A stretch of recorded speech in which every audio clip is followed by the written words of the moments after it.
ကိုကျောင်းပိတ်ပြီးဆိုလို့ရှိရင်ဒုံလဘတွေဝစ်ကြပြီပေါ့ရှင်ပြူတာတွေရဟန်းခန္ဓာတွေလောက်ကြပြီပေါ့အများသူကသင်္ကန်းဝဲလိုက်ရင်ကုသိုလ်ရပြီလို့ထင်တာကိုနော်တကယ်တော့ကုသိုလ်ရတယ်မရဘူးဆိုတာကကုသိုလ်ရတဲ့အလုပ်ကိုလုပ်မှကုသိုလ်ရမှာလေနော်ဥစ္စာတစ်ခါတလေတော့နည်းနည်းပြောတာပေါ့သင်္ကန်းပတ်လို့ကုသိုလ်ရမယ်ဆိုတိရစ္ဆာန်တွေသင်္ကန်းပတ်ထိုင်ဘယ်လိုနေမလဲပေါ့သမီးတွေအဲ့တိရစ္ဆာန်ကုသိုလ်ရမလားပေါ့နော်တော်တော်မေးအဲ့ဆိုအဖြေမရှိတော့ဘူးပေါ့အဲ့တော့သင်္ကန်းပတ်ထားရုံနဲ့တော့ဘာကုသိုလ်မှမရသေးဘူးနော်ကုသိုလ်ရတဲ့အလုပ်ကိုလုပ်မှကုသိုလ်ရမှာအဲ့တော့သင်္ကန်းပတ်ပြီးတော့သင်္ကန်းဝတ်နဲ့လိုက်လျောညီထွေဖြစ်တဲ့စီကန်းတွေကိုလိုက်နာမှကုသိုလ်ရမှာပေါ့အဲ့တော့စပြီးတော့ဆွေးနွေးစရာရှိတာကဦးဇင်းတို့မေခွန်းလေးတစ်ခုကဗာမေးထားလဲဆိုတော့မြည်သည့်အရွယ်တွင်ရှင်ပြုပေးသင့်ပါသနည်းဆိုတဲ့မေခွန်းပဲဒါ good question ပဲပေါ့နော်အဲ့တော့ဒီနေ့ခေတ်မှာကဘူဇုခုလေးတက်လေးတွေသင်္ကန်းမနိုင်ပွားမနိုင်ဝဲကြတာကိုနော်တချို့ဆိုရင်သင်္ကန်းမနိုင်လို့ဘူးသီးလုံးထုံးပေးထားတာလည်းရှိတာပေါ့နော်အဲ့တော့ဘယ်အရွယ်မှာရှင်ပြုပေးသင့်တယ်လဲဒီလိုပြောတယ်ဘယ်ရွာမှာရှင်ပြုပေးတဲ့လဲဆိုတဲ့အခါကျတော့ဦးဇင်းတို့စာပေထဲကဟာလေးနဲ့လည်းရင်ပြောမယ်ပြီးမှဆရာတော်ကြီးတွေရဲ့အဆိုမိန်ပြောပြီးမယ်ဦးဇင်းတို့မဟာဝါပါဠိတော်ထဲမှာပေါ့နော်သာသနာအစောပိုင်းကာလတုန်းကကိုရင်ဆိုတာမရှိဘူးအလုံးယဟန်ပဲသာသနာမှာကိုရင်မရှိဘူးယဟန်တွေပဲရှိတာအလုံးကိုယဟန်တွေပဲရှိတယ်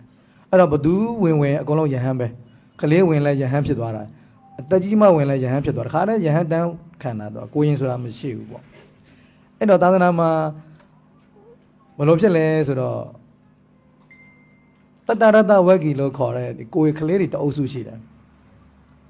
ကလေးတွေတော်တော်ငယ်ငယ်လေးတွေပါပဲပြေးလွှားစော်ကစားတဲ့အရွယ်လေးတွေပဲအဲ့တော့မိဘတွေကသားတွေအတွက်နောင်ရေးစဉ်းစားတယ်မိဘတွေကဘယ်လိုနောင်ရေးစဉ်းစားလဲဆိုတော့ဒီကလေးတွေငါတို့မရှိတဲ့အခါမှာဘယ်လိုရက်တည်နိုင်ကြမလဲသူစဉ်းစားတဲ့အခါမှာဒီကလေးတွေကိုနော်ဒီကလေးတွေကိုငါတို့စာရေးတဲ့အတတ်ပညာသင်ပေးကောင်းမလားပေါ့စာရေးတဲ့အတတ်ပညာသင်ပေးလက်ချောင်းတွေနားပါတယ်ပေါ့နော်အဲ့တော့ခဏန်းသင်္ချာအတတ်ပညာတွေသင်ပေးကောင်းမလားဒီလိုဆိုရင်လည်းရင်ဘတ်တွေအောက်ပါတယ်ပေါ့သူကရွှေပရင်တဲ့အတတ်ပညာသင်ပေးကောင်းမလားဒါလည်းမျက်စိနားပါတယ်ပေါ့သူကကလေးတွေကိုအရင်ချစ်တဲ့ခါကျတော့ကိုသားသမီးပင်ပန်းမှာကိုမကြည့်ရဘူးအဲ့ဒါနဲ့ပဲကလေးတွေပင်ပန်းဆင်းရမှာဆိုနောက်ဆုံးအကြံတစ်ခုထွက်လာတာကဘုန်းကြီးမောင်တော့မစိုးဘူးသူကဘုန်းကြီးဆိုတာကနေဘူးမတိမိုးရမတိအေးအေးဆေးဆေးနေပြီးစားတော့ရတဲ့ဘဝဆိုတော့မိဘတွေလူတွေရဲ့အမြင်မှာဘုန်းကြီးကိုမြင်တဲ့ပုံစံဖြစ်နေတာနော်ဒါတို့လိုခေတ်ကလေးကဘုန်းကြီးတွေပုံမှာမြင်တဲ့ပုံစံဘုန်းကြီးဆိုတာကလည်းအေးအေးဆေးဆေးနေပြီးတော့ဇိမ်နဲ့နေပြီးစားတော့ရတဲ့ဘဝဆိုတော့မစိုးဘူးပေါ့ငါတို့မရှိတဲ့နောက်ပိုင်းမှာဒီကလေးတွေကိုဘုန်းကြီးဝတ်ထားတာကောင်းမယ်ပေါ့တော့သားသမီးတွေရဲ့နောင်ကြီးကိုစဉ်းစားတာမိဘတွေစဉ်းစားဖို့ပါမကောင်းကြောင်းဖို့ဆိုတာအဲ့ဒီကလေးစတာပဲနော်အဲ့နဲ့ तू ကမိဘတွေကကလေးတွေခေါ်လိုက်တယ်နင်တို့လာကြစမ်းဆိုတော့ကလေးတွေခေါ်ပြီးတော့ဘလို့လဲငါတို့နင်တို့ကိုဘုန်းကြီးပေါင်ဝတ်ခိုင်းမယ်ဝတ်မလားဆိုတော့ဝတ်မယ်သူတို့ကလည်းပြောတယ်ဘုန်းကြီးဝတ်ချင်တယ်ပေါ့ကလေးသေးသေးလေးတွေဝတ်ကြည့်လေးတွေအဲ့နဲ့အကုန်လုံးသာသနာပေါင်သွင်းတာကလေးတွေအလုံးပေါင်း18ယောက်ပေါ့အဲ့ဒါပါဠိလိုတတရတဝက်ကီလို့ခေါ်တယ်တတရတဆိုတာ18ပေါ့နော်ဝက်ကဆိုတာအစုပေါ့အဲ့တော့18ယောက်အလုံးပေါင်းဝတ်တယ်ကလေးလေးတွေအဲ့တော့ကိုရင်မရှိဘူးချက်ချင်းရဟန်းခံတာသူအဲ့ကလေးလေးတွေရဟန်းခံတာနော်ရဟန်းခံတာတော့ကိုရင်လေးတွေမဟုတ်ရဟန်းဖြစ်ရဟန်းပေါက်စားကလေးတွေဖြစ်သွားတာပေါ့ကလေးရဟန်းပေါက်စားလေးတွေဒါပေမဲ့သူတို့ကကလေးဆိုတဲ့အခါကျတော့ဘာတော့အပူတံမခံနိုင်ဘူးအေးတံမခံနိုင်ဘူးဗိုက်စားတဲ့တံတွေမခံနိုင်ဘူးကလေးပဲလीနော်ဒါကလေးဆိုပဲဗိုက်စားတယ်ပဲခံနိုင်မလို့အဲ့တော့ညဘက်ကျတော့ထငိုတော့တာပဲဗိုက်စားလို့ဆိုကလေးတွေရတယ်ရဟန်းပေါက်စားကလေးတွေ18ပါတော့ပေးအဲ့ရတွေမှာလည်းကြီးကြီးကျင်ငယ်တွေအပေါ်အပါတွေစွန့်ထားကြတာလဲချုပ်ဝင်တာပေါ့နော်အဲ့လိုဖြစ်အဲ့တော့ညဘက်ကြီးထငိုတော့ရဟန်းတွေကဘာဖြစ်တာလဲဆိုတော့ဟိုဗိုက်စားလို့អော်တာငိုတာကလေးတွေတော့ညဘက်ကြီးဘယ်ရမှာတော့မနေ့ကမှငါတို့ဆုံးငယ်မရအခုချင်းချင်းဝယ်ပေးသလိုပေါ့ကလေးတွေကညဘက်ကြီးကိုအတင်းပူစားတာအဲ့နဲ့မရဘူးဘာလို့ညဘက်မှာဘာမှမရှိဘူးဘုန်းကြောင့်မှာစားကြမရှိဘူးမနေ့ကမှဆုံးခံကြွေးမယ်မင်းတို့ဆိုတော့မရဘူးကလေးတွေက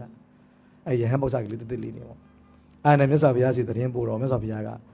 ဒီအရွယ်လေးတွေဘယ်လိုရဟန်းခံနိုင်မှာဒဏ်ခံနိုင်မှာလဲပေါ့နော်သာသနာမှာကအေးလို့ချင်းအပူရရှင်ရနေတာအပူလို့ချင်းအေးရရှင်ရနေတာကိုလိုတို့မဖြစ်နိုင်ဘူးတခါတလေကိုကဒီတစ်ဖက်သားရဲ့စော်ကားတိုက်ခတ်မှုတွေလည်းခံရတာမျိုးသာသနာမှာရှိတယ်ဒုရုဒ္ဒနဲ့ဝဆနပဋ္ဌာန်နဲ့စာထဲမှာတုံးတယ်တစ်ဖက်သားရဲ့ပုတ်ခတ်မှုစော်ကားမှုအထင်လွဲမှုတွေကိုလည်းခံရတတ်တယ်အဲ့ဒီဒဏ်တွေကိုခံနိုင်ဖို့လိုတယ်ရဟန်းဆိုတာတဲ့အဲ့တော့အဲ့ဒီဒဏ်တွေခံနိုင်ရလားဒီကလေးတွေမခံနိုင်ဘူးဝိဇ္ဇာတဲ့ဒဏ်တွေမခံနိုင်ဘူးဝိဇ္ဇာတဲ့မခံတော့ညစာစားဖို့អော်တယ်တောင်းဆိုတယ်ပေါ့သာသနာမှာအဆင်မပြေဘူးလေညစာစားလို့အဆင်မပြေဘူးနောက်ခုနကတော့အေးအပူမများတာဘူးနော်အဆင်မပြေဘူးပေါ့အဲ့တော့ဒီကလေးအရွယ်လေးတွေကရဟန်းနဲ့အဆင်မပြေဘူးဒါကြောင့်မြတ်စွာဘုရားကအသက်20ပြည့်မှရဟန်းခံစေဆိုအဲ့ရစတာ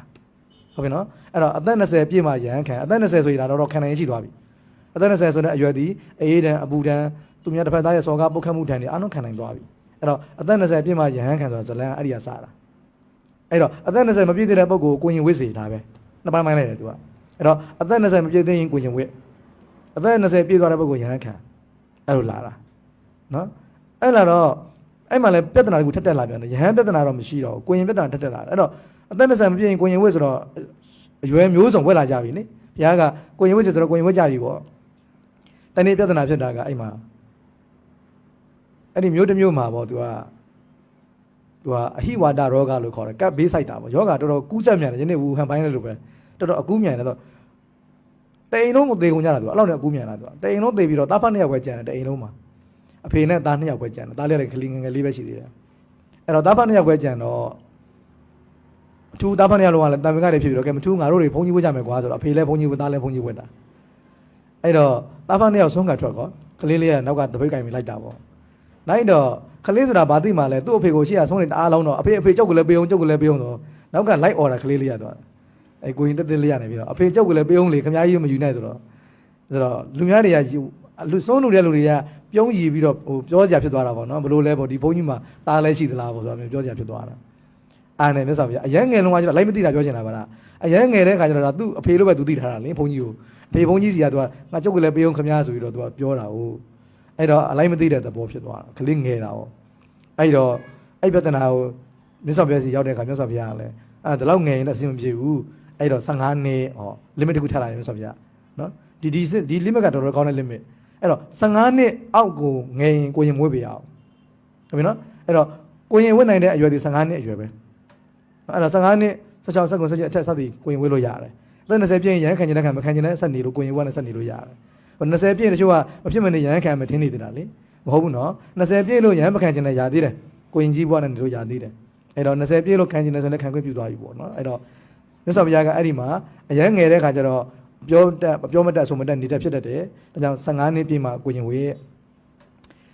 ဆိုတော့အသက်20ပြည့်ရဟန်းခံပေါ့ဒီဖြစ်လာတယ်နော်ဒါခုနကမေခွန်းကဘယ်အသက်အရွယ်မှာရဟန်းပြုလို့ရှင်းပြုလို့ရတယ်လဲဆိုတဲ့မေခွန်းပေါ့အဲ့တော့အဲ့ဒီမှာပြဿနာတွေကိုထပ်တက်လာပြန်ကောမြတ်စွာဘုရားကသတ်မှတ်လိုက်ပြီ15နှစ်လို့သတ်မှတ်လိုက်ပြီဒါအမတန်လေးနဲ့တယ်မြတ်စွာဘုရားကဟိုတမ္မြုဒ္ဒဉာဏ်တော်နဲ့ပြောထားတာလीနော်ဒါဘုရားရှင်ရဲ့ဉာဏ်တော်ကြီးနဲ့စဉ်းစားဆင်ခြင်ပြီးတော့ဒီအရွယ်မှာတော့အဆင်ပြေတယ်ဆိုပြီးတော့သတ်မှတ်ထားတာအဲ့တော့အဲ့ဒီအချိန်မှာပြဿနာတကူတက်လာတာကအဲ့ဒီမှာအဲ့လိုပဲခုနကလိုဒီကပ်ဘေးယောဂါကြီးကအရန်လွှမ်းမိုးလာတဲ့ခါမှာအရှင်အာနန္ဒာရဲ့တခါကြီးတက္ကမကြီးတွေလည်းပါသွားတယ်အဲ့ကက်ထဲမှာတည်သွားကြတာပေါ့ဆုံးသွားကြတာပေါ့အရှင်အာနန္ဒာရဲ့ပစ္စည်းလေးပါတခါကြီးတက္ကမကြီးတွေလည်းအဲ့ယောဂါနဲ့ဆုံးသွားကြတယ်ဆိုတော့အဲ့ဒီအိမ်မှာကလေးလေး2ယောက်ကြံခဲ့တယ်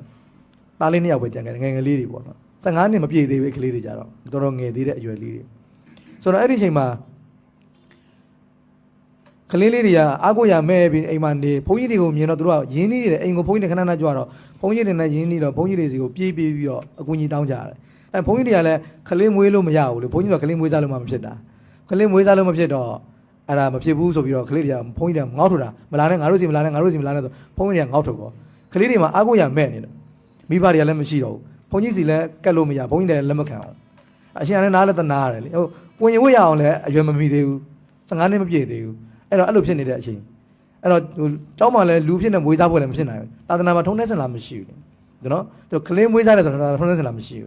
းနော်ယနေ့ခေတ်မှာဒါကိုပရိုက်တာဒီခရစ်ယာန်တွေနဲ့ပေါင်းပြီးတော့ပရိုက်တာဆိုတာမျိုးတွေဖြစ်လာကြအောင်လေရှစ်ခေတ်တုန်းကအဲ့လိုမှမရှိတာကလေးမွေးစားတာနော်မရှိပါဘူးအဲ့တော့သားမွေးစားတာလည်းမရှိသမီးမွေးစားတာလည်းမရှိပါဘူးသာသနာမှာနော်အဲ့တော့ဒီကလေးနှစ်ယောက်ကိုမွေးစားလို့မရဖြစ်နေတယ်အဲ့လိုဖြစ်နေတယ်ပေါ့နော်အကယ်မွေးစားလို့ရမယ်ဆိုရင်ဟဲ့မွေးစားကြမှာပေါ့လေနော်ဒါပေမဲ့အဆင်မပြေဘူး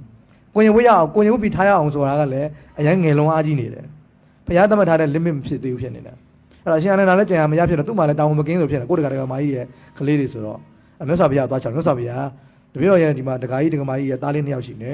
အဲ့တော့ကိုရင်လည်းဝေးလို့မရဖြစ်နေတယ်ဘယ်လိုလုပ်ရင်ကောင်းမလဲဆိုတော့မြတ်စွာဘုရားလည်းတနာရံနဲ့ချွတ်ချက်လေးတခုထားပေးလိုက်တယ်အာနန္ဒာအဲ့ဒါဆိုရင်ဒီကလေးတွေကသူတို့စားနေတဲ့ဆုံးခွက်ထဲကိုကြီးကန်းတွေလာနှိုက်လို့ရှိရင်6နိုင်သလား6နိုင်တဲ့ရွယ်တော့ဖြစ်ပါတယ်ပေါ့နော်ကိုယ်ခွက်ထဲကိုကြီးကန်းတွေပါလာနှိုက်ဆိုင်တော့မောင်းနိုင်တဲ့ရွယ်ထားဖြစ်ပါတယ်ပေါ့အဲ့လိုဆိုရင်လည်းဝတ်ပေးလိုက်ပေါ့ကွာလို့ဘုရားကခွင့်ပြုချက်ပေးလိုက်တယ်ဒါမြတ်စွာဘုရားရဲ့အထူးခွင့်ပြုချက်တစ်ခုနော်တနာလို့မဖြစ်တာမလွဲတာမချောင်တာလို့တနာလို့ခွင့်ပြုတဲ့အနေထားဟုတ်ပြီနော်အဲ့လိုဖြစ်လာတာဝီနီးမှာအဲ့တော့မူလပညာချက်ကတော့15နှစ်နောက်အခုလိုအခက်အခဲတွေကြုံလာတဲ့ခါမှာချွင်းချက်ကလေးထားပြီးတော့ဝိစေဆိုပြီးဘုရားခွင့်ပြုလိုက်တာဟုတ်ပြီနော်အဲ့လိုလာအဲ့တော့ယနေ့ခေတ်ကအဲ့ဒီချွင်းချက်ကိုကင်ထားတယ်ဟုတ်ပြီလားအဲ့တော့ကြီး6နိုင်လို့ရှိရင်ကိုရင်ဝင်းလို့ရပြီဆိုပြီးတော့တစ်လေးတွေကို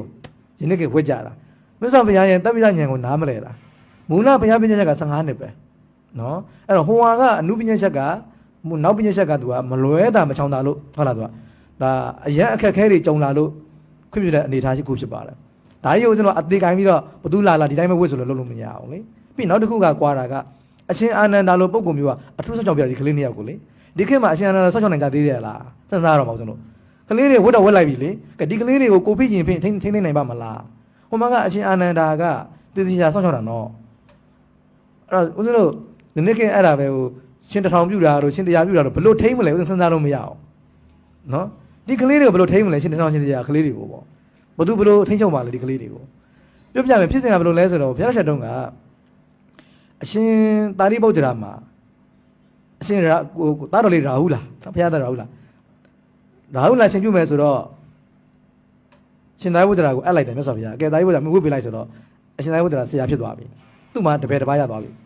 နောက်ကလေးတွေဝတ်ဖို့ကြုံလာတဲ့ခါမှာအရှင်သာရိပုတ္တရာသွားအပ်ကြတယ်ရှင်မရဝတ်ပါဆိုတော့အရှင်သာရိပုတ္တရာဘာပြောတယ်လဲဆိုတော့ငါမှာတဲ့ရှင်ရာဟုလားတစ်ပါးရှိနေပြီတဲ့ငါဝတ်လို့မရတော့ဘူးတဲ့သူကမနိုင်တော့ဘူးတစ်ပါးပဲပေါ့တော့ဆိုတော့အဲ့လိုမျိုးမြတ်စွာဘုရားကလည်းအဲ့တုန်းကဆရာတယောက်ဒီဆရာတစ်ပါးဒီတပည့်တစ်ပါးပဲလက်ခံနောက်ပိုင်းကျမှမြတ်စွာဘုရားကိုနိုင်တဲ့အနေထားပေါ်လက်ခံမှာပြောထားပြီးသားနော်ဟိုထင်တယ်လို့မပြောဘူးနော်ကိုဘယ်လောက်ထိန်းနိုင်မလဲဦးဇင်းတို့တက္ကသိုလ်တွေမှာဆိုရင်တောင်းသားနဲ့ဆရာမ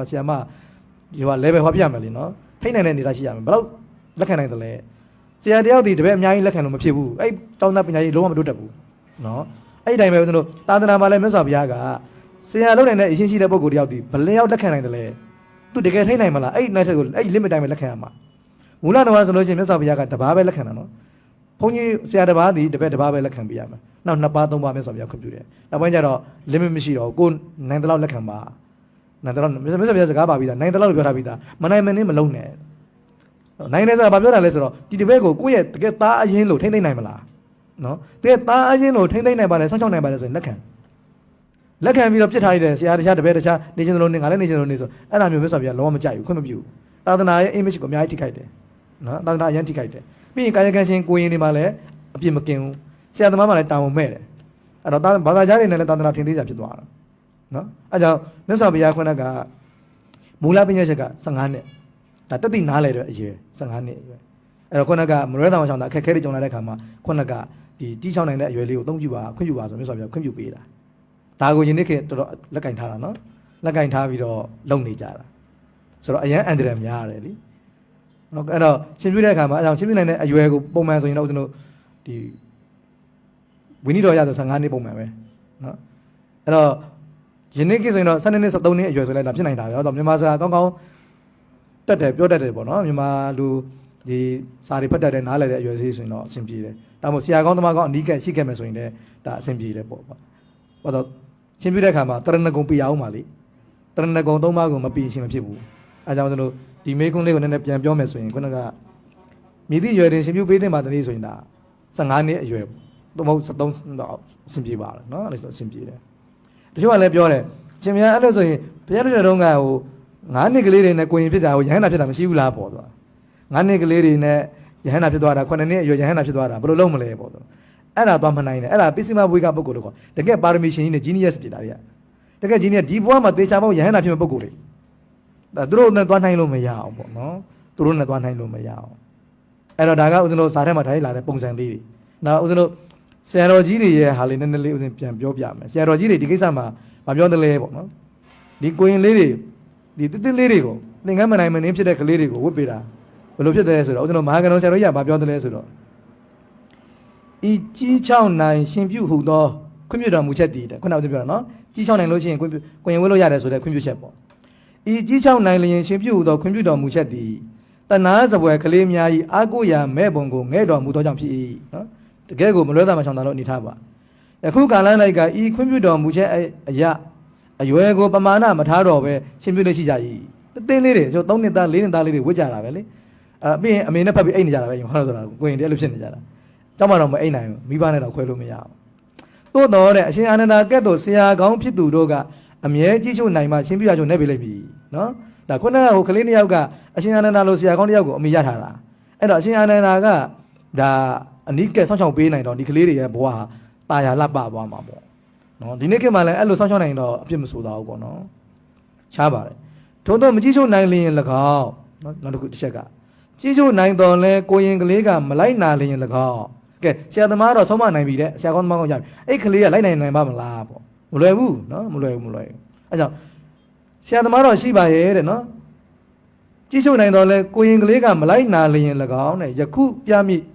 ိရှင်ကျင်းဝတ်နေတာဆရာတော်ရှင်ကျင်းဝတ်စာအုပ်မှာရေးထားတာလေဆရာတော်ကြီးကပဒါတလန်တန်တလန်ဖြစ်ပွယ်ရှိရာကမိမိသားငယ်တပည့်ငယ်များကိုလောကဓမ္မ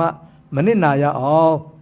တနာစပွဲငယ်လုံးသောကလေးများကိုကြောင်းသားဖို့သူတော်ဖြစ်ဖြင့်ထိမ့်သိမ်းထား၍နော်အရန်ငယ်သေးရင်ဆရာတော်ကြီးကြံပြတယ်နော်ဆရာတော်ကြံပြတာကိုရင်မိုးပင်နဲ့ဖို့သူတော်တို့ကြောင်းသားတို့ထားပါဒါဒီမှာကမာကြီးတွေလက်ပါနော်ဒါမိမိတို့သက်ဆိုင်တဲ့ကိုယ့်ရဲ့သားလေးတွေဆိုလို့ရှိရင်ဒါသတိပြုစရာလေးတွေပေါ့တချို့ကလို့ပေါ့သူများရှင်ပြင်လိုက်ပြုစေချင်တာလေဘုရားဘာထုံးနဲ့စင်လာရသားမှန်ရှင်ပြုရမယ်လို့မှတ်ထားကြတာလေကောင်းတယ်ဒါပေမဲ့နီးစနစ်လွဲနေတာပေါ့နော်သူတကယ်လိုက်နာတဲ့အရွယ်ကြရင်ပြုပေးပါကောင်းပါလေနော်သူတကယ်ဝိနည်းတော်နဲ့အညီနေနိုင်တဲ့အရွယ်ရောက်ပြီဆိုရင်တော့ပြုပေးလိုက်ကောင်းတယ်သူတရားတရားရှိလို့ပါရမီရှိရင်သူရဟန္တာဖြစ်ရင်လည်းဖြစ်သွားမှာပဲသာသနာမှာမြဲရင်လည်းမြဲသွားမှာပဲဒါကောင်းတယ်ဒါပေမဲ့အရွယ်ငယ်လွန်းအားချင်းတော့ငိုပင်နဲ့ကျောင်းမှာနေစေချင်တဲ့ကျောင်းသားဝတ်နဲ့တော့ဖို့သူတော်ဝတ်ကလေးနဲ့ထားပေးလိုက်သိကောင်းတယ်ပေါ့နော်အဲ့ဒီဆိုရင်ဆရာတော်ကြီးပြောတာနော်တရားစပွဲငယ်လွန်းသောကလေးများကိုကျောင်းသားဖို့သူတော်ဖြစ်ဖြစ်ထိမ့်သိမ်းထား၍တဲ့ချင်းချင်းဘောအတိုင်းနေနိုင်လောက်မှသာရှင်းပြပေးသိကြပါသည်လို့ဆရာတော်အကြံပြုထားတယ်နော်အဲဒါဦးဇင်းတို့စီမှာဟိုတနေ့ကလည်းကလေးလေးကိုရင်လေးတက်တက်လေးလာသင်္ကန်းလည်းမနိုင်ဘာသူကသင်္ကန်းကိုဘူးတုံးထုံထားကလေးလေးကစကားတော့မပြီးဘူးဖြစ်နေတာအဲ့တော့သူတို့လာအပ်တော့လက်ခံထားလိုက်တယ်ဒါဦးဇင်းကပြောပါကာယကံချင်းလာအပ်တဲ့ဆရာသမားတွေပြောတယ်ကလေးကအရင်ငယ်လုံးအားကြည့်တယ်နောက်ချင်းချင်းဝတ်တိုင်းလည်းနေဖို့မလွယ်ဘူးဟိုတဏ္ဍကုံလည်းမပြီးသေးဘူးဒီကလေးလေးကကိုရင်လည်းမဖြစ်ဘူးတဏ္ဍကုံကိုထန်ကတိုင်းကြကြမရွတ်နိုင်ကိုရင်မဖြစ်ဘူးဒါကြောင့်လို့ဒီကလေးလေးကိုတပြည့်တော့ကျောင်းမှာကျောင်းသားဝတ်နဲ့ထားပါအောင်မယ်ပေါ့နော်ကျောင်းသားဝတ်နဲ့သူ့ကိုဒီချင်းချင်းဝတ်တွေသင်ပေးမယ်တဏ္ဍကုံတွေပြအောင်သင်ပေးမယ်ပြီးမှသူ့ကိုကိုရင်ဝတ်ပေးမှာပါလို့ဆိုတော့ရပါတယ်တဲ့သူသဘောတူပါတယ်ပေါ့နော်တော်တော်ကာယကံရှင်တွေကိုပြောလိုက်ပါတယ်အဲ့တော့အဲ့ကိုရင်လေးကိုပြန်ပြီးတော့လူထွက်ပြီးတော့ကျောင်းသားဝတ်နဲ့ပြန်ထားပေးပေါ့အဲ့တော့သူ့ကိုချင်းချင်းဝတ်တွေတဏ္ဍကုံတွေကိုတလ2လအတန်စီပေါ့နော်သူရတဲ့အထိကိုသင်ပေးရမှာပေါ့သူရပြီကိုရင်သင်္ကန်းလဲဝက်လို့ရလောက်ပြီနိုင်လောက်ပြီဆိုတဲ့အနေထားရောက်ပြီဆိုရင်တော့သူ့ကိုဝတ်ပေးရမှာပေါ့နော်အဲ့တော့သင်္ကန်းဝက်လည်းပဲဦးဇင်းတို့ကလေးနဲ့လိုက်ဖက်မဲ့ site ကိုရွေးရမှာပေါ့ဟိုအကြီးတွေဆိုလို့ရှိရင်ပို့ဆိုးသွားမှာကလေးမနိုင်မနှင်းဖြစ်သွားမယ်အဲ့တော့သူတို့နဲ့အဆင်ပြေမဲ့ site ကိုရွေးရတာပေါ့နော်သင်္ကန်းဆိုလို့ရှိရင်အဲ့တော့ဆရာတော်ကြီးကဆက်ပြောတယ်နော်ဒါဒီကံမတွေသတိထားကြမြန်မာနိုင်ငံမှာဟိုချင်းပြွရင်ပြီးရောဆိုပြီးတော့လေဆရာတော်ကြီးကပြောတယ်လဲဆိုတော့မြည်တိဆရာမိဘမဆိုးတဲ့တိတ်ခါကိုမဆောင်ထိန်နိုင်သေးသောနော်ဒါအရင်ငယ်တဲ့အရွယ်နောက်တစ်ခါဆောင်ထိန်နိုင်တော်လည်းပဲတရားတရားမရှိတော့တချို့ကအရွယ်တော့ကြီးပါပြီ15 16 19 19 20ကြီးနေပြီဒါပေမဲ့တရားတရားမရှိဘူးဘုန်းကြီးဝတ်ပြီးတော့ဆက်လိုက်တော့မယ်ကွန်းစားမယ်ဂိမ်းကစားမယ်ဆိုတာသင်္ကန်းဝတ်နဲ့အညီငါကျင့်လိုက်မယ်ဆိုတဲ့စိတ်မျိုးမပါဘူးပေါ့နော်ဆရာတော်နှမျိုးပြောထားတယ်နော်ဆရာတော်ကြီးကဟိုငယ်လွန်အချင်းရင်လည်းမဆောင်ထိန်နိုင်ဘူးကြီးပေမဲ့လည်းတရားတရားမပိုင်လည်းမထိန်နိုင်ဘူးနော်အဲကြောင့်ဆရာတော်ကြီးကမြည်သူဆရာမိဘမဆိုတိတ်ခါကိုမဆောင်ထိန်နိုင်သေးတော့ဆောင်ထိန်နိုင်တော်လဲတရားတရားမရှိသေးသောကလေးသူငယ်များကိုသင်္ကန်းရှိရလျင်ပြီးရောဆိုတဲ့သဘောမျိုးဖြင့်သင်္ကန်းဝတ်ပေးကမြတ်စွာဘုရားဤအထွတ်အထိပ်သာသနာတော်ကိုကလေးကစားသလိုမပြုကြဖို့အကြောင်းထပ်လောင်းရင်တတိပေးပါသည်တဲ့ဆရာတော်ကြီးကနော်သာသနာကိုကလေးကစားသလိုမလုပ်ကြဘူးတော်တော်ကြပြက်ကြောင်နိုင်လုံးဝကြီးတဲ့ကိစ္စဒီကိစ္စအနိနော်အဲ့တော့ဟိုအကြောင်းရှင်တရားပြုဝဲလို့ရှင်သာပြုကတတိထားတဲ့ကိစ္စတကယ်ဒီကလေးတွေဟာသာသနာမှာနေနိုင်ပါမလားစဉ်းစားမှာနော်ပြင်ဆရာသမားတွေရောဒီကလေးတွေကိုတကယ်ကြက်မဲ့ထိန်းသိမ်းနိုင်ပါမလားအဲ့တော့ဆရာသမားရဲ့အပိုင်းလည်းရှိတယ်ဒီကလေးတွေရဲ့အပိုင်းလည်းရှိတယ်နှစ်ပိုင်းရှိတယ်နော်တခါတလေကလေးကတော့တရားတရားရှိတယ်တက်တိနာနဲ့ရွယ်လည်းဖြစ်နေပြီဒါပေမဲ့ဆရာသမားမဟန်ရင်လည်းပဲဒီကလေးတွေဘဝပျက်စီးသွားမယ်နော်ကလေးတွေကသာသနာပေါင်းဝင်ပြီးတော့ကုသိုလ်မရဖြစ်သွားမယ်နော်အဲ့ဒါဖြစ်သွားမှာအဲ့တော့ဆရာကြီးကဘာဆက်ပြောလဲဆိုတော့သာသနာတော်အရေးကိုကလေးကစားသလိုမလုပ်ကြပဲမလုံနိုင်ရင်ဗာတိဘာသာနေဆရာကြီးနော်လုံလို့လျင်ကလေးလေးစားစားပြုလုပ်ကြပါယံတဲ့လေးနဲ့ဆိုတာတိုက်တွန်းပါသည်တဲ့ကျွန်တော်ကြီးနော်အကြောင်းကျွန်တော်ဒီရှင်ပြုရဟန်းခံကိစ္စကိုမြန်မာနိုင်ငံကတော့စဉ်းစားသင့်တယ်နော်ပြီးရောဖြစ်ကြလို့ဆိုမလောက်ရပါဘူးအဲ့တော့လေးလေးနဲ့စနစ်တကျလုပ်သင့်ပါတယ်ဒီစနစ်တကျဒီကလေးတွေကိုထိမ့်သိမ်းဆောက်ရှောက်သင့်ပါတယ်10ရက်ပဲနေ9ရက်ပဲနေတစ်ပတ်ပဲနေနေတဲ့ခိုင်မှာတော့စနစ်တကျသူတို့ကို training ပေးရမယ်ဒါမှသာသနာရဲ့တန်ဖိုးတို့နားလည်သွားမှာဒီကလေးတွေမဟုတ်ရင်သာသနာမှာဝင်လာပြီးတော့ကိုရင်နဲ့အတူဘောလုံးကန်ဆော့ကစားနေမယ်ဆိုရင်သာသနာဆိုတာအလကားဒီကလေးတွေအထင်မကြီးတော့ဘူးဟုတ်ပြီလားသာသနာပေါင်းထဲထဲဝင်လို့ချင်းထဲထဲဝင်သူသိသွားမှာတကယ်တော့မသိသွားအခုကကိုရင်လေးဆိုတာဂိမ်းကစားနေတယ်ဘောလုံးကန်လို့ရတယ်ဆိုသူတို့စိတ်ထဲမှာပေါ့ပေါ့တန်တန်တွေးသွားတယ်တန်ခါတွေကိုတန်ခါတွေပေါ်မှာလုံးဝလေးစားတဲ့စိတ်မရှိတော့ဘူးသူတို့ကိုယ်တိုင်ကဒီလိုဒလမဝစ်ပြီးတော့အတူတူနေခဲ့တာသိခဲ့ပြီလေ ဆက်လိုက်တောက်တယ်ညစာစားတယ်ဘောလုံးကန်တယ်ဆိုတော့လေးစားစရာအနေနဲ့သူတို့လုံးဝမမြင်တော့ဘူးတန်ဃာတွေပေါ်မှာဒီတော့ဒီကလေးတွေကတန်ဃာတွေပေါ်မှာမယိုသေးတော့မလေးစားတော့ဆိုရင်သာသနာချစ်တော်လို့မရတော့ဘူးနော်ဒါအနာဂတ်မျိုးဆက်ကဒီလူငယ်တွေနဲ့ဒီဘုန်းကြီးတွေကတွဲသွားရမယ့်ကိစ္စအဲ့တော့လူငယ်တွေဟာတန်ဃာတွေပေါ်မှာလုံးဝအထင်ကြီးတဲ့စိတ်ဖြစ်ကိုဖြစ်နေရမှာအခုကအဲ့လိုမဟုတ်ဘူးဒုံလုံးမဝက်လိုက်ပြီဆိုရင်လုံးဝအထင်မကြီးတော့ဘုန်းကြီးတို့ကဘာဖြစ်လို့လဲသူတို့မြင်လိုက်ပြီလေဘုန်းကြီးရဲ့နေမထိုင်နေကိုသူတို့မြင်လိုက်ပြီဆိုလုံးဝအထင်မကြီးဘူးဒါတော့စနစ်တကျသူတို့မနေဘူးမနေခဲ့ရအောင်နော်အဲ့လိုဖြစ်သွားတာဒ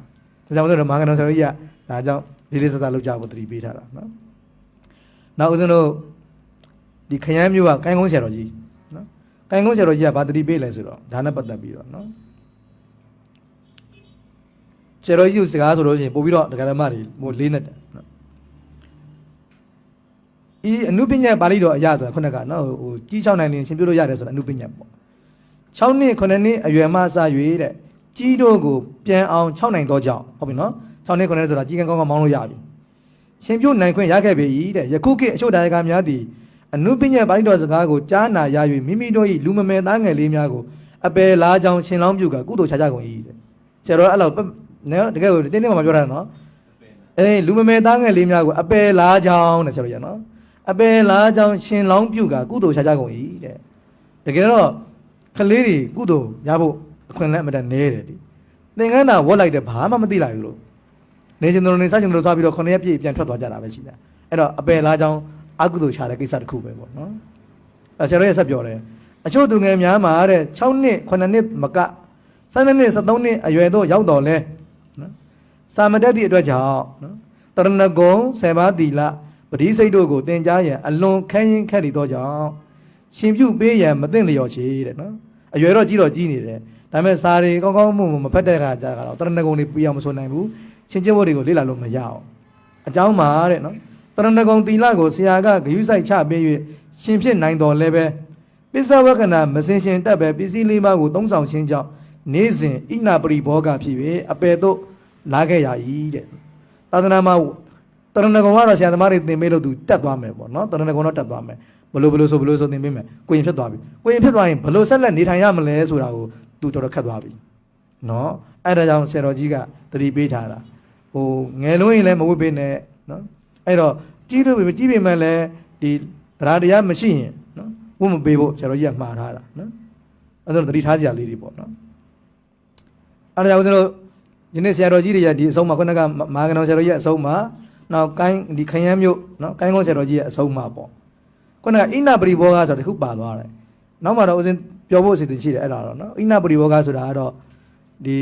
အကျွေးတင်တဲ့သုံးဆောင်နေသင်္ကန်းဝတ်ပြီဆိုရင်တော့တတိထားစရာလို့ပစ္စည်းလေးပါသုံးဆွဲတဲ့အခါမှာအရန်အရေးကြီးသွားပြီနော်သင်္ကန်းဝတ်ပြီးသူများရဲ့ပူဇော်မှုကိုခံရပြီလေခံရပြီဆိုတော့ဒီပူဇော်မှုနဲ့ထိုက်တန်တဲ့ကိုကျင်တရားကိုမှရှိရမယ်မောရင်အဲ့ဒါအပယ်လားကြောင့်ဖြစ်သွားမယ်အဲ့တော့ဒီကလေးတွေအကြောင်း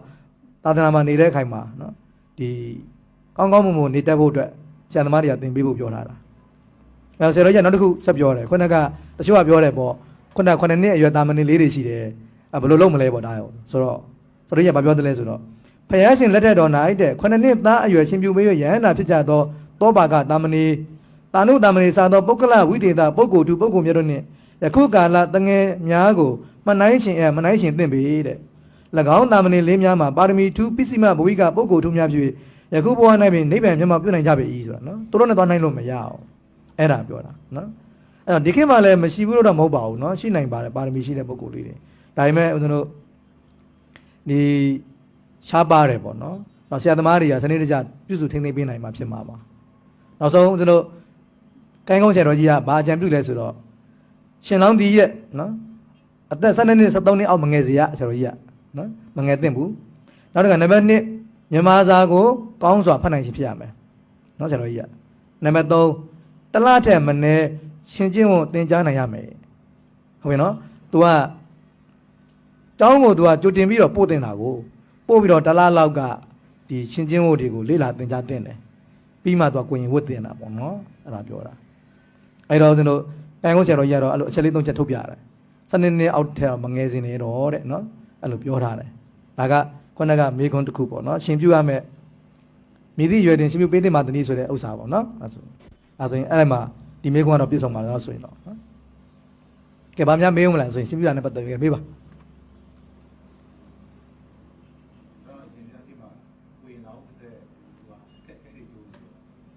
ပြော ဒီအကြောင်းတော့ပို့တယ်ဆိုတော့ကိုရင်ဒီပြောင်းဟောလို့ဆိုရင်သူ့မှာခက်ခဲတွေကျိုးနေလို့လက်ခံရတာ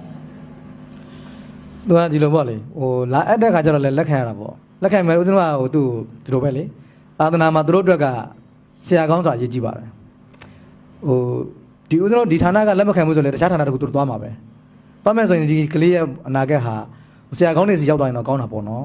ဆရာကောင်းနေစီမရောက်ခဲ့ဘူးဆိုရင်ဒီကလေးတွေရဲ့ဘဝဟာဟိုတချို့ဆိုရင်ဘယ်လိုဖြစ်လဲဆိုတော့ကလေးတွေကိုခိုင်းစားတာမျိုးတွေရှိတယ်လေကလေးတွေကို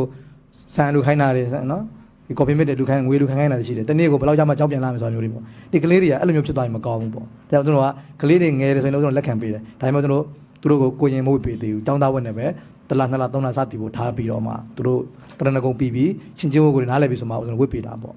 အဲ့ဒါမျိုးပေါ့ကျွန်တော်ဒီဟိုနိုင်ငံမှာဟိုကုရုနေကလာဆိုတဲ့မျိုးတစ်မျိုးရှိတယ်အဲ့ဒီမှာနာဝယာနာဆိုတဲ့တောကြောင်ကြောင်ရှိတယ်အဲ့ဒီမှာအားလုံး foreigner တွေရောဒီပြည်တွင်းတန်ခါတွေရောသူတို့အားလုံးပေါင်း150လောက်တော့ရှိတယ်တောထဲမှာလေအဲ့ဒီမှာဆိုရင်လည်းအမတန်စနစ်ကြပါတယ်သူကကိုရင်ဝတ်မှန်ဆိုလို့ရှိရင်ငယ်ငယ်ကြီးကြီးသူကချက်ချင်းမဝတ်ရအောင်သူက3လအနေရတယ်သူက3လနေပြီးတော့သူကယောဂီဝတ်ဆောင်တယ်ပေါ့နော်ယောဂီဝတ်ဆောင်တဲ့3လချင်းချင်းဝတ်တွေတင်ရတယ်အဲ့လိုအဲ့တော့သူတင်လို့အကုန်ကြေးပြီးဆိုမှသူကိုရင်ဝတ်ပေးတာဘယ်လောက်ပဲကြီးကြီးနော်သူအသက်ဘယ်လောက်ပဲကြီးကြီးမရအောင်သူကအဲ့မှာကိုရင်ဝတ်ပေးတာပြီးမှသူကချက်ချင်းရမ်းမခံရအောင်ကိုရင်ဝတ်နဲ့တနစ်နေရသေးတယ်ကိုရင်ဝတ်နဲ့တနစ်ရဟန်းချင်းဝတ်တွေလေ့လာရမယ်နော်တရဟန်းချင်းဝတ်တနစ်နေလာပြီးရင်လေ့လာပြီးရင်လည်းရဟန်းမခံရသေးရဘူးအဲ့ဒီလေ့လာပြီးလဲပြီးလို့ရှိရင်သူကစောင်းဝဲတစ်ခုဖြစ်ရမယ်သူကဒီဝီနည်းတွေသူဘယ်လောက်လေ့လာပြီးပြီလဲဆိုတာကိုနည်းနည်းအရန်ခက်ခက်ကြီးတော့မဟုတ်ဘူးပေါ့အရေးတကြီးတင်းတင်းတဲ့ဥစ္စာလေးတွေကိုသူစောင်းဝဲစစ်ပေးတယ်ဒီနေုံလာလောက်ဆိုရင်စစ်တယ်မြန်မာလိုဆိုနေုံလာဖြစ်ပေါ့နေုံလာဆိုသူတို့စစ်ပေးတယ်အဲ့ချင်းလောင်းတွေအကုန်လုံးစု sorry ရဟန်းလောင်းတွေအားလုံးစုထားပြီးတော့သူတို့စာစစ်ပေးတယ်အဲ့သူတို့ဒီပုံစံလေးလာပြီးပြီဆိုတဲ့ပုံကိုယ်တွေကိုသူတို့မှရဟန်းခံပေးတာမကြေပုံသေးဘူးဆိုရင်နောက်တဲ့တစ်နေ့ထက်နေအောင်အဲ့လိုထားတာသူကအဲ့တော့တော်တော်လေးတော့စနစ်ကြတာပါနော်ဟိုရဟန်းဖြစ်လာပြီဆိုလို့ရှိရင်သူကတကယ်ကိုအသားကျနေတဲ့ပုံစံလေးဖြစ်သွားတာပေါ့တရားရှင်တွေလည်းကောင်းတယ်ပေါ့နော်ဒါဒီဟိုမှာလုတ်တဲ့အချင်းလေးတစ်ခုပေါ့ဟုတ်မှလဲဟောဦးဇင်းတို့စီမှာခုနဝီနီတော်ရတော့အသက်20ပဲပေါ့နော်အသက်20ကရမ်းခံလို့ရပြီဒါပေမဲ့ဦးဇင်းတို့ကချက်ချင်းမခံပေးဘူးအခုလည်းတယောက်ရောက်နေပါတော့ဘွဲရပြီးသားမန္တလေးတရားဥပကသူကဘွဲရပြီးသားပဲအဲ့တော့ဘွဲရပြီးသားရောက်လာတော့သူ့ကိုလည်းပြောထားပြီးသားသူကတော့အသက်20ကျော်ပြီဘွဲရပြီးသားဆိုတော့လေ20ကျော်သွားပြီအဲ့တော့သူရဟန်းဖို့ရောက်လာတော့သူ့ကိုပြောတယ်တောင်းမှာဟိုချက်ချင်းဝတ်မပေးဘူးပေါ့နော်ဆိုတော့သူတလားလောက်သူ့ကိုလူဝင်းနဲ့နေခိုင်းလိုက်တယ်တလားနဲ့လူဝင်းနဲ့နေခိုင်းပြီးတော့သူချင်းချင်းဝတ်တွေလေးလာခိုင်းတယ်အခုသူတလားပြီးတော့အခုကိုရင်ဝတ်ပေးထားယူပါအခုတော့အဲ့တော့ကိုရင်ပြီးတော့သူ့ကိုတဝါထပ်ဆိုရမယ်ကိုရင်ဝတ်နဲ့တဝါဆိုပြီးလို့ရှိရင်တရင်ကျုံမှာသူ့ကိုရဟန်းခံပေးမှာသူအစံကြောင့်အဲ့လိုပဲလုပ်ထားပါလားရှင်ပြန်အားဆိုရင်တပည့်တော်လူငယ်တွေပေါ့နော်ဆောင်းဝဲပြီးလို့တော်ဟိုရဟန်းဟဲ့နဲ့ချင်တာပဲဖြစ်ကိုရင်ဝဲချင်တာပဲဖြစ်ပေါ့ဗျာအဲ့ဒါဆိုတပည့်တော်ဆောင်းရင်ရှောင်းရင်လေးပြောပြပေးပါဗျာအေးပေါ့ဒီမှာအခုအဲ့ဒါလေးတွေဟိုပါသွားပါလိမ့်မယ်အခုတဖြည်းဖြည်းတော့ပြောမှာပေါ့နော်အခုဦးစင်းပြောလိုက်တဲ့ topic ကခေါင်းစဉ်ကတော့အရွယ်ပေါ့နော်အဲ့တော့ဝေးရမယ့်အရွယ်အနေထားပေါ့ဒကာဓမ္မတွေနဲ့ဆင်ခြင်သင့်ပေါ့လေကိုကလေးလေးတွေကိုရင်ဝတ်ပြီးတော့ဆိုပြီးတော့ဆွဲမသိမ်းဖို့ပြောတာလीနော်တချို့ဟိုချင်းတရားအလူရှင်မာကြီးလို့နာမည်ခံကြတဲ့လူကရှိသေးတယ်ချင်းတောင်အလူရှင်မာကြီးခံကြတဲ့လူတွေရှိတယ်ဆိုတော့မကောင်းဘူးဆိုတာပြောချင်တယ်အကိစစ်မမှန်ရခဲ့ရင်ကောင်းတယ်သိကောင်းတယ်ဒါပေမဲ့မလွယ်ပါဘူးပေါ့နော်အဲ့ခါကျတော့အကျိုးထက်အပြစ်ကများဖို့ပိုများပါတယ်အဲ့လိုပြောတယ်ငွေတွေအများကြီးကုန်တလောက်အကျိုးမများဘူးဆိုတာပြောတာနော်အကျိုးမများဘူးပေါ့အဲကြောင့်ကျွန်တော်ရှင်တထောင်လူမာကြီးလို့ရှင်တရားလူမာကြီးလို့နာမည်ခံဖို့ကအရေးမကြီးဘူးနော်ရှင်စစ်ဖြစ်ဖို့ကအရေးကြီးတယ်ပြီးကောင်းကောင်းနေဖို့ကအရေးကြီးတယ်တပားဆိုလဲတပားဘာဖြစ်လဲဟုတ်တော့တပားရလဲတပားကိုရှင်တကခံပေးလိုက်ပါနှစ်ပါးရရင်နှစ်ပါးရှင်တကခံပေးလိုက်ပါသူကောင်းကောင်းနေတယ်ဆိုတိတ်အကျိုးများပါတယ်နော်အဲ့လိုမျိုးပြောတာအဲကြောင့်အခုဦးစင်းပြောလိုက်တဲ့ခေါင်းစဉ်ကတော့အရွယ်ပေါ့နော်အဲ့ဒါလေးကိုနည်းနည်းနားလည်ကြဖို့ပါအဲကြောင့်ရှင်တကမှလုပ်တဲ့ပုံကိုယ်တွေကဟိုအရွယ်လေးတွေကန့်သတ်ကြဖို့ပေါ့ဘယ်ရွယ်ဆိုရင်တော့ဒါမဝေးပေးသူဆိုတာပေါ့အခုကလည်းမဟုတ်တရားပြည့်ဖို့တက်ကိုကြိုက်တယ်လူဆွဲတင်တာလေဆိုတော့တရားပြည့်ရင်ပြီးရောလာကုန်လာတရားပြည့်ရင်ပြီးရောတရားပြည့်ရင်ပြီးရောဆိုတချို့မပြည့်မှာဆိုပတ်စံအောင်ပေးလိုက်သေးတယ်သူကဟုတ်တယ်ပတ်စံဘယ်လောက်ပေးမယ်ဆိုတော့ပါလိုက်သေးတာပေါ့နော်အဲ့လိုဖြစ်တော့